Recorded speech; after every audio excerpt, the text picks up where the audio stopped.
Quer dicas de leitura para você e para toda a família? Então fique ligado, está no ar mais um Clube do Livro, aqui no Educação.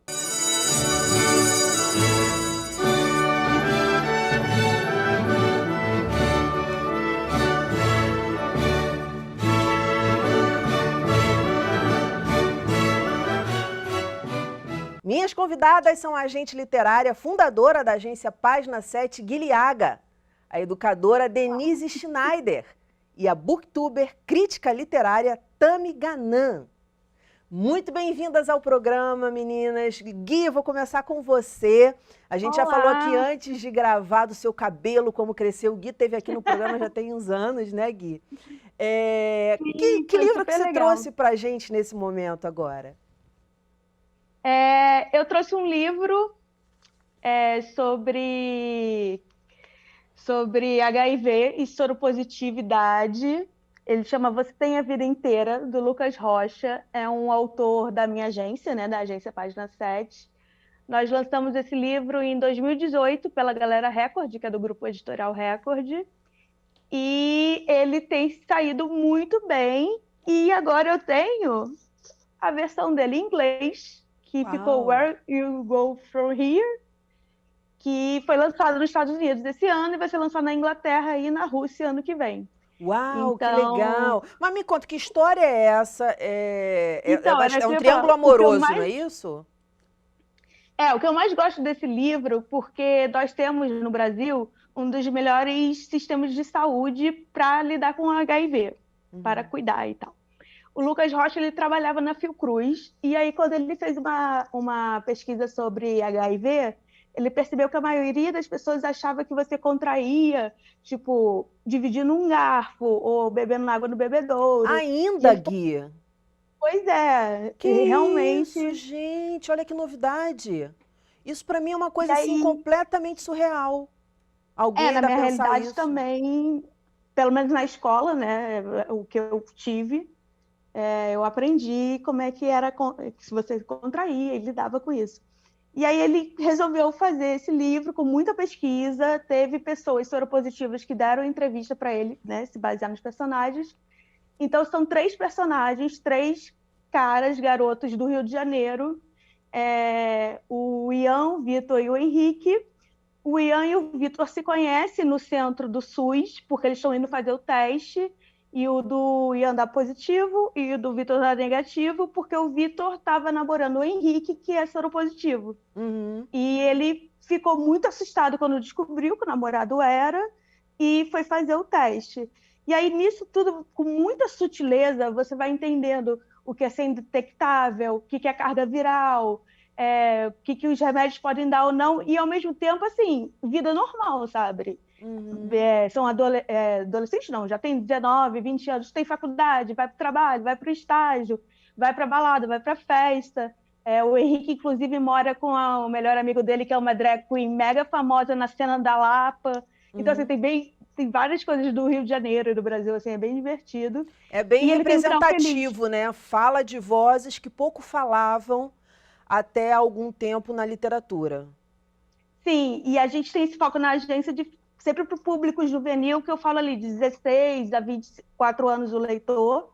Então, tá nessa faixa, e o Lucas queria um final feliz. Ele falou, chega desses livros que, quando o tema é pesado, é muito triste, assim. E hoje, realmente, se você faz o tratamento correto, pelo SUS gratuito, você consegue viver com um vírus e ser indetectável, assim, não transmitir, por exemplo. Nossa, eu acho assim, o livro já traz em si mensagens e um assunto importante que a gente tem que discutir, que continua tendo que discutir. Mas algo que me saltou assim aos olhos realmente foi você falar que as pessoas ainda acreditam. Por que eu falo isso, gente? É engraçado você falar, curioso você falar, aprendi na escola. Porque a gente aprendeu na vida. A galera da minha faixa etária, 40 anos e tal, nessa faixa etária, a gente viu as pessoas, e a gente viveu esse momento. É engraçado que tinha alguma coisa parecida com o corona no sentido de a gente não sabe muito bem o que que é isso, como é que trata isso, como é que cuida disso, entendeu? Então, assim, e a gente foi aprendendo, né, que não tinha nada a ver abraçar, que não tinha nada a ver ter contato e derrubando Não, e aquele preconceitos. estereótipo de, você beijou 15, 15 pessoas, é por isso que você contraiu. E na Uhum. história tem, a pessoa só namorou uma pessoa que tinha, entendeu? Uhum. E às vezes eu conheço pessoas que foi por transfusão de sangue, realmente numa cirurgia ruim. Então, infelizmente, tem muitas esposas que o marido trai e elas contraem em casa. Então, assim, não é uma coisa de você ser promíscua, teoricamente, Sim, né? é como as pessoas não se dão conta, né, Gui? Até agora, na questão do corona, é como engravidar, né? Enfim, para você pegar um contágio, você não precisa um monte de vezes, cara. Você espirrou, né? No caso do corona, tá sem máscara. No caso do HIV, você teve relações sexuais ou teve essa coisa de transfusão, que hoje ocorre pouco, né, por conta de todo o Sim. cuidado que o sistema de saúde tem. Mas a questão da pessoa que tem vício e aí compartilha seringa, essas coisas, tudo bem, mas aí basta uma vez você compartilhar a seringa ou fazer alguma coisa. Então, assim, não é porque a pessoa realmente é promíscua, mas ela se relacionou com alguém que tem o vírus. Inclusive, eu tenho 5 piercings na orelha e ele inflamou. E eu fui no centro do SUS fazer o teste não só de HIV, de sífilis. Ele faz vários testes gratuitos para apoiar, né, todos os cidadãos brasileiros, pelo menos nesse quesito, no tratamento de HIV é positivo. E o que me admirou foi quando eu fui vender esse título para os Estados Unidos, uma editora grande lá, inclusive, a editora que lançou o Harry Potter, eles terem interesse, porque aí a gente teve que explicar para eles o que era o Sistema Único de Saúde e como é que era o tratamento. Imagino como a gente deve ter ficado, Então, né? Porque lá é completamente diferente. não, completamente. Ainda bem que quem fez a tradução para o inglês foi uma brasileira mesmo, e aí tem toda aquela, né, umas rodapés, umas notinhas e tudo. E é interessante porque tem uma fala do Cazuza, e eles ficaram muito interessados em saber quem era o Cazuza, né? Uau! Pô, que Então, trabalho, que trabalho lindo por todos os motivos e para todos os lados, né, Gui? Parabéns. E aí eu vou e tem chamar a cenas Tami. divertidas, gente, Ah, tá? Você morre de rir também, não é só ah, de chorar, é? não. Imagino, imagino. Acho que tem que ter de tudo. Eu sei que as obras que você escolhe geralmente têm isso. Que Tami, legal. você que é bem novinha, Tami tá com quantos anos, Tami? 23. 23 anos. Como é que chega para você, antes de você mostrar a obra que você selecionou, mas como é que chega para você essas informações sobre o HIV? Quer dizer, você tinha essa ideia de que podia pegar, de repente, tocando ou beijando, enfim, como é que é essa informação para você hoje? Não, eu também, na escola também aprendi um pouco mais sobre isso, acho que havia já essa preocupação, mas eu acho que a literatura nesse ponto também é fundamental, porque eu lembrei até de uma HQ que eu li há alguns anos, Uhum. chamada Pílulas Azuis, e que fala sobre a história de vida de uma mulher Sim, da também. editora Nemo, né? Amo. Isso. E é ótimo, porque ela também tem uma relação com um cara que não tem o vírus, né? E eles têm filhos e tal, e é muito legal a gente. Essa parte assim eu não cheguei a aprender tão bem na escola, mas aí a literatura entrou para me Uhum. mostrar isso. Que Então eu acho negativa, super. né? Dá negativado. É, Uhum. exato. E eu acho muito legal, assim, e super importante esse trabalho. E fico feliz em saber que haja livros assim preocupados Não, com essa ainda mais que questão. você falou aí, pô, história em quadrinhos, cara, maravilhoso, né? Como tem alcance história em quadrinhos? A gente já gravou programas aqui sobre isso. Como é uma fórmula, chega a ser uma fórmula mesmo, uma receita, porque é muito bom para crianças na época da alfabetização. Então, assim, e para todas as idades, você trabalhar qualquer conteúdo, mas principalmente nessa época, nesse momento de alfabetização. Mas também mostra para mim, o que você trouxe aí? Qual é o título que você trouxe para a gente ver? Bom, eu trouxe o livro Maria Altamira, da escritora goiana Maria José Silveira. Depois eu vou mostrar com mais detalhes essa edição que está maravilhosa. E esse livro é um romance que conta a história da Leli, que é uma mulher que perde toda a família em um deslizamento de terra no Peru, que aconteceu mesmo em 1970. E a partir daí ela empreende uma viagem assim sem rumo pelos países da América do Sul, por alguns países da América do Sul. Aí depois de muitos anos ela chega ao Brasil e vive por um tempo junto do povo indígena Yujá, às margens do rio Xingu. E ela assiste, então, aos efeitos desastrosos da construção da barragem do Belo Monte. Então, ela é assim, uma protagonista que parece perseguida por infortúnios, tanto naturais quanto sociais, né? E, nesse sentido, ela acaba sendo uma espécie de metáfora da América Latina, fadada aí a resistir às muitas violências que marcam a sua formação, né? Então, eu escolhi trazer esse livro, né? Primeiro porque ele expõe a presença sempre ativa da população indígena e ribeirinha no combate contra políticas de aniquilamento que afetam todo o planeta, mas também porque ele vem em defesa de uma identidade brasileira, indígena e latino-americana, que eu acho super importante. Então... E finalmente está entrando em pauta, né? Infelizmente, pelos motivos errados, né? Que são as queimadas e tudo. Mas eu tenho visto muito mais os povos indígenas realmente tendo um pouco de espaço, óbvio que não é nem o que deveria ser, mas conhecendo esse tipo de trabalhos de pessoas que têm herança indígena, assim. Ai, muito legal. Muito legal. E Eu fico muito feliz também pela parte que me toca, viu? Sim. Eu fico muito feliz pela parte que me toca, porque eu tenho ascendência indígena. Então, eu acho muito legal. Eu acho que, assim, falando, claro, grosso modo, e do lugar que eu tô, que é muito distante, eu não tô ali dentro dos movimentos.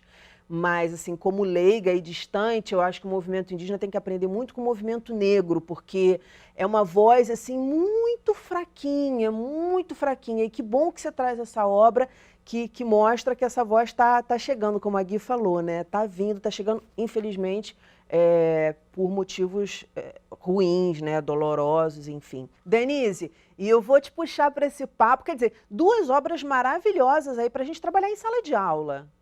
Muito, né? Eu fiquei até pensando o quanto, na minha época, né, a gente aprendeu muito sobre toda a questão da AIDS lendo o livro da Valéria Polizzi, né, que chama Depois daquela Viagem. Um livro incrível para trabalhar. Também.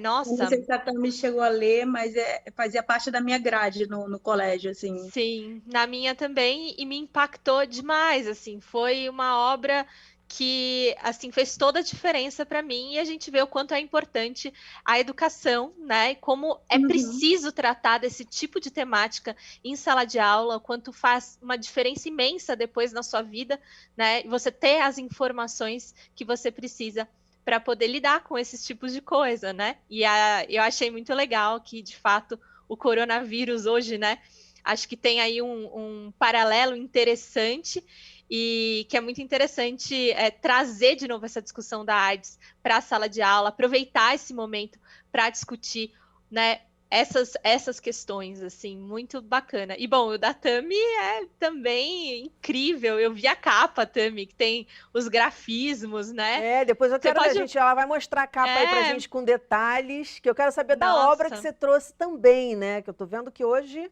o Clube do Livro é sempre maravilhoso, mas assim, a cada edição eu fico, uau, que títulos bacanas. E aí, qual foi o título que você trouxe, Denise? Então, eu trouxe um livro, inclusive eu não tô com ele aqui porque eu emprestei, eu li no começo do ano, aí emprestei, aí eu comprei é uma outro. das raras pessoas, porque geralmente a gente dá livro, né? Você nem empresta, porque sabe que não vão te devolver mesmo.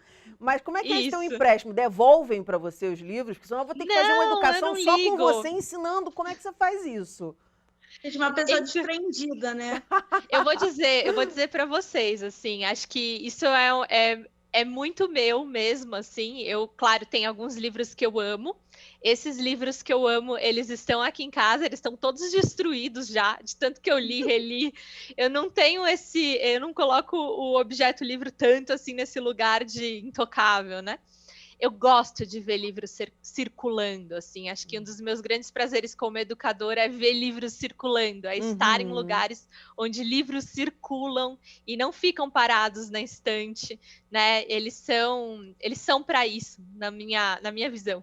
Então, esse livro que eu trouxe, eu li no comecinho do ano, Aí eu já dei, né, de presente. Já emprestei. Emprestei de presente para uma pessoa querida. Emprestei de presente é ótimo, adorei a expressão. Aí comprei outro, porque eu falei, nossa, preciso ler de novo. Tava num clube de livro também, falei, meu, é essencial, vamos ler de novo. E aí já emprestei de presente de novo. Legal, muito legal. E esse livro é um livro que chama Sobre os Ossos dos Mortos. E aí é legal falar para o pessoal que está em casa que é assim, a Denise está apresentando o livro, mas quem tem a capa do livro é a Tami. Tami, mostra a capa do livro que a Denise trouxe para a gente conversar. Olha como é que é a sintonia aqui no Clube do Livro. Maravilhoso. Tami, incrível, né? Um livro fantástico. Essa editora, que é a Todavia, ela tem feito publicações muito bacanas. É uma editora brasileira nova que está trazendo títulos muito legais. E, de fato, esse é um livro de uma autora polonesa que chama Olga Tokarczuk. Você sabe falar? É Prêmio Nobel de Literatura, Mas eu acho né? que é assim mesmo. E é uma autora fantástica, assim, ela ganhou o Man Booker Prize, depois ela ganhou o Prêmio Nobel no ano passado, e um livro que é assim, é de uma imaginação tão grande, assim, ela é uma pessoa que tem realmente muita bagagem literária para escrever um livro dessa dimensão, assim, eu fiquei bem impressionada, porque é um suspense, mas é um suspense existencial, assim. A personagem desse livro, que chama Janina, ela mora dentro de uma floresta. Ela tem uma casa, né, dentro dessa floresta, e nessa floresta tem também várias outras casas de veraneio, e ela um pouco faz a zeladoria desse lugar, né, desse espaço dessa floresta. E é muito interessante o livro, porque ele começa com uma morte estranha, né? E aí começa, então, uma investigação dessa personagem, a Janina. Mas, bom, a Janina, que é essa personagem tão interessante, ela é muito engraçada, né? E ela começa a empreender essa investigação de um jeito muito interessante. E o livro, ele trata de uma questão que eu acho muito bacana, que é a maneira como a gente lida com o meio ambiente, né? Então, são esses homens caçadores, né? Caçando os animais nessa floresta e ela tentando entender crimes que estavam acontecendo ao redor também. Então, é realmente um livro interessante. E ela foi premiada, né, no Nobel com a seguinte né, eles sempre falam, né, por que ela está sendo nomeada. E eles dizem que é por causa da imaginação fantástica dela que enfrenta as fronteiras da linguagem. E, de fato, esse livro, ele parece um suspense, mas ele mistura muitos gêneros. Eu acho isso fantástico, quando um autor é capaz de fazer isso. Eu tô imaginando um livro que você não consiga desgrudar. Eu gosto desses, sabe? Assim, que você não consegue desgrudar. Sim. E você deita na cama e você volta, não, acende a luz de novo. É muito gostoso. Essas histórias do leste europeu, ou desses países, assim, é sempre floresta. E sempre muito mistério. E eu fico assim, fascinada. E a floresta, ela é um lugar normalmente de passagem nas histórias, né? Então, Chapeuzinho Vermelho, ela atravessa uma floresta. A gente né, é muito comum atravessar florestas, né? Até é bem simbólico isso, né? Ou a floresta ser um limite, né? Você pode ir até a floresta. Da floresta para cá, né?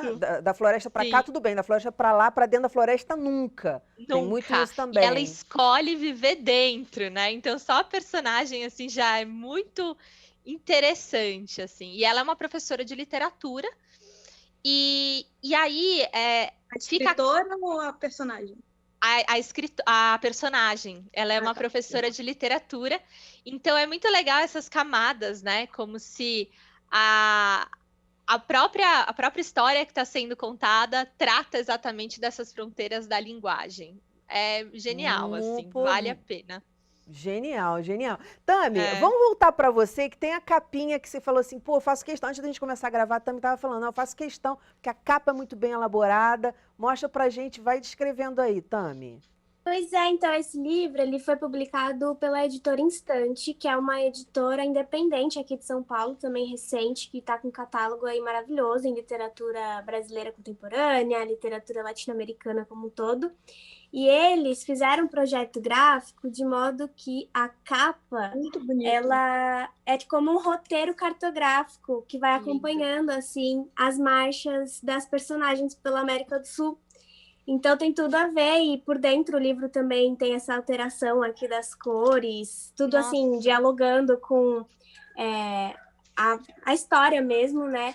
E é um trabalho muito bonito, e eu adoro que esse livro mostra que a luta indígena é mais uma questão da gente saber ouvir, sabe? Porque ela tá aí, assim, firme, forte, resistindo a muita coisa, inclusive para que a gente possa continuar aqui, sabe? Então, eu sou muito, muito fã, assim, dessa obra mesmo. A Maria José Silveira, esse é o 7º romance dela, e ela gosta de trabalhar com questões, assim, sobre mãe e filha, sempre com um contexto histórico bastante importante na narrativa, e tirando tudo isso, essa abordagem mais social, o livro, em termos literários, também é ótimo, tem vários diálogos de cunho filosófico, até mesmo quando é um contexto mais informal, e ela vai imprimindo as vozes, assim, mantendo a oralidade de cada espaço. É muito encantador mesmo a gente conhecer mais desse território que também é nosso, né, América Latina, e que muitas vezes a gente se enxerga tão distante dele, talvez por questões linguísticas, né, mas que a Maria José Silveira faz a gente se encontrar ali dentro, sabe? Então isso é um livro muito querido mesmo. Porque a gente, às vezes, parece que é uma ilha, né, na América Latina. Eu sinto isso. E Tami, você traz uma obra que também deve ter muita reviravolta. Pela história que você está contando, deve ter muita reviravolta. Eu fiquei bem curiosa, até quando fala também da questão do que a mãe passou antes, né? Antes da história dela começar, o que a mãe passou antes dela nascer. Muito interessante mesmo. Sim, é cheia de reviravoltas mesmo. Foi bom você ter falado. É muito legal porque ela tem uma coisa de um realismo mágico que vai chegando assim no final, mais pro realismo mágico. E tem essa mudança de página, das cores das páginas, é porque às vezes o foco vai para a filha, às vezes o foco vai para a mãe. Então a gente fica mesmo esperando aí que uma reviravolta traga essas duas juntas, sabe? Então é um livro muito emocionante também. Agora, Gui, dá uma dica para a galera que gosta de ler, como é que escolhe o livro. Dizem que não se escolhe o livro pela capa, mas a capa diz muito. Não, olha, se eu não me engano, a capa é o 4º item que mais chama a atenção, assim. Primeiro vai ser o nome do autor, e aí depois indicação, e chama a atenção quando você está na livraria, por exemplo.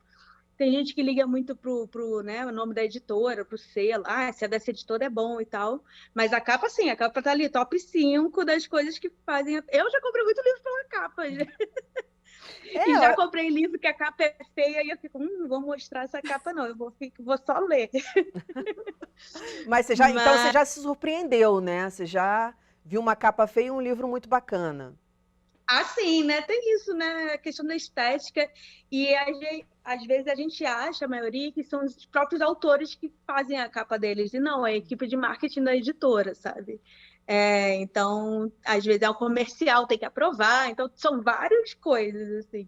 Eu acho que para você encontrar títulos bons, eu vou falar isso, que é tipo, seguir Instagrams ou contas, redes sociais de pessoas como a Denise e a Tami, que fazem conteúdo sobre literatura e livro.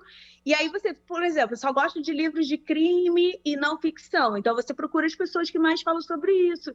Porque aí o tempo todo... Cara, a gente lança livro, sei lá, em média, uma editora grande lança 40 títulos por mês, assim, sem ser na pandemia. Então, assim, é muita coisa. É mais livro do que tem olho, do que a gente tem cérebro para ler, sabe? Então, muita gente falando, graças a Deus. Gente, de onde veio esse livro? Ninguém me falou. Como é que pode? Eu fico o dia inteiro falando de livro e eu não vi esse livro.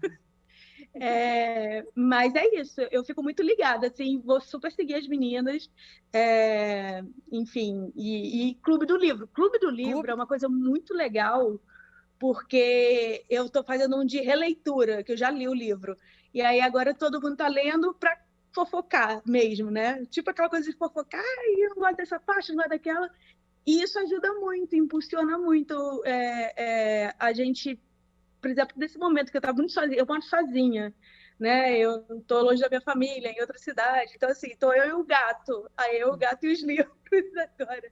Então, em boa companhia também, né, Gui? Um gatinho de companhia também é bom, mas imagino como não está sendo essa fase complicada, né? Para todo mundo, principalmente para quem está morando sozinho, assim, é difícil, mas a gente vai superar e com bons livros, então, a gente consegue superar mais rápido ainda. Gente, muitíssimo obrigada pela participação de vocês aqui no Clube do Livro. Parabéns pelo trabalho, sucesso. Voltem sempre para a gente conversar. O nosso programa termina aqui, mas na segunda-feira que vem tem muito mais às 9 horas da noite. Educação, se você não se envolver, não rola. Momentos de paz e até lá!